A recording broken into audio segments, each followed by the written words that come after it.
Pohjanmaalla roihuavat parhaillaan tuhannet kokkotulet. Tänä vuonna on yritetty jälleen käynnistää kisaa siitä, millä kylällä on suurin kokko. Toholamin Sykäräisissä on lehti-ilmoituksen mukaan maailman suurin kokko. No nämähän nyt on lähtenyt kokkokilpailut hiipumaan aika ajoin ja nyt ajateltiin sitten ruveta provosoimaan.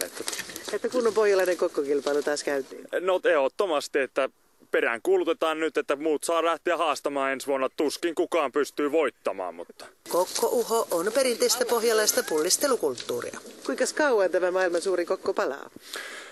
Se palaa kaikista kauan. Tänä päivänä kylät ovat laiskempia lähtemään kokkokisailuun mukaan. Kälviän Ridan kylässäkään ei satsata enää pelkästään kokoon, vaikka strategiset mitat kyllä osataankin. Vajaa 8 metriä on korkeutta.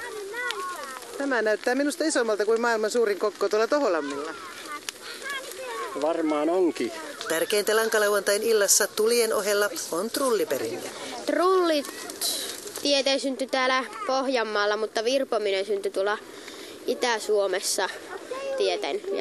Onko siellä Pohjanmaan trullit vähän ilkeämpiä kuin nuo Itä-Suomen virpojat? On, joo.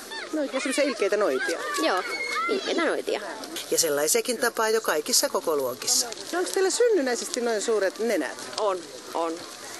No onko se hieno homma? No kyllä näkyy nurkan takaa ensimmäisenä, kun tulee. Saattaapa olla, että jatkossa kokkokisailu saa rinnalleen noitien nenäkilpailut. Vähän jäi kokoille toivomisen varaa, kun kerran enemmän